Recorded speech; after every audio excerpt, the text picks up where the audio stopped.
Title screen.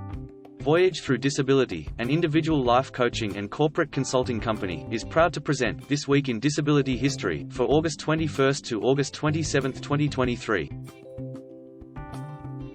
We transition to a classroom with a chalkboard. A gray-haired woman with pale skin enters. She starts pointing to the board with a pointer. Text starts to appear and she reads it. Today, we'll be discussing Franklin Delano Roosevelt's diagnosis of polio on August 25, 1921. This is my first FDR video, but certainly not my last. I am not a doctor, this is not medical advice. We transition to a movie theater. We are facing the seats. A 10-year-old girl with red hair excitedly walks in. She sits down and starts eating popcorn. A curtain dropping effect indicates a scene change. From the back of the theater, we see the audience and curtains framing the movie screen. The screen is initially blank.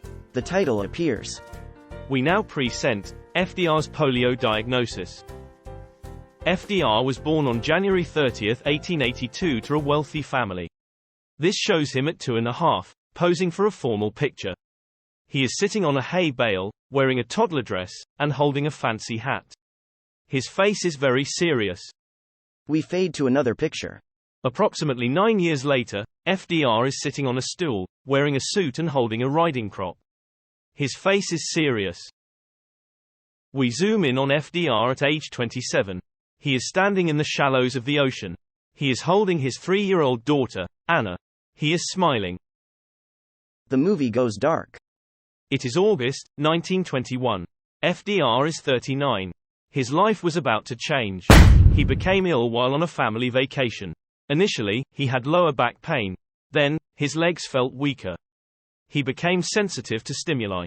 He also developed high fevers, weakness, and paralysis. One doctor who gave a diagnosis said it was a blood clot in his spinal column. Later, the same doctor gave a diagnosis of a spinal lesion. Dr. Robert Lovett, a polio specialist, diagnosed FDR with polio on August 25, 1921. We fade to a picture of the polio virus. We can see a motor neuron in the background.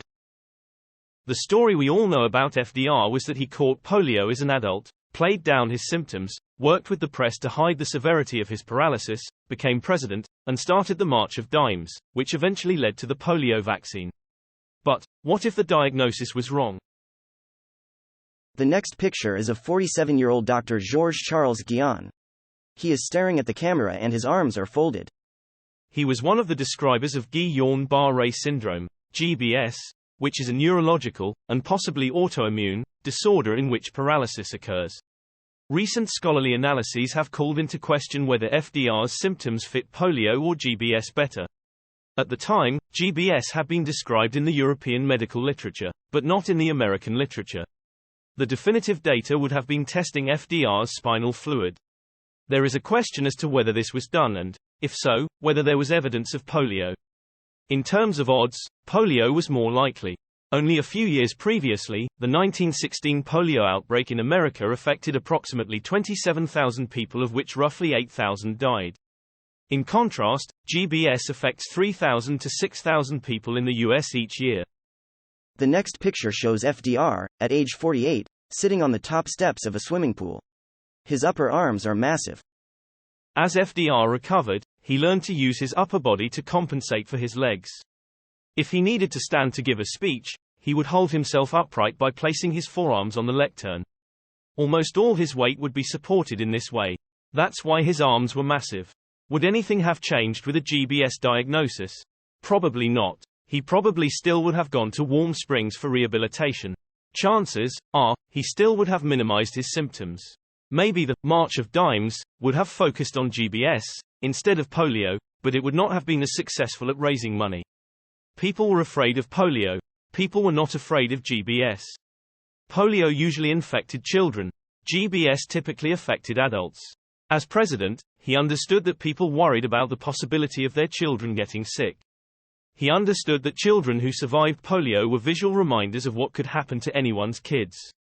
Polio was something that shaped many people's daily decisions.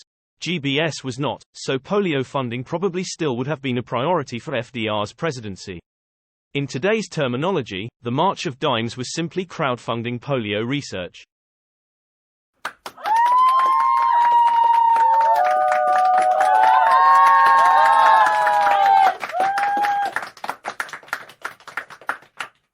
We change our view back towards the audience. The little girl is still eating popcorn. She stands up and happily walks out. We transition back to the same classroom. The same woman is still standing at the board and using her pointer. She reads the following text which appears on the board. This video was brought to you by Voyage Through Disability. VTD is a life coaching company focused on helping people with all types of illnesses, disabilities, and pain conditions discover their goals and create plans to reach them.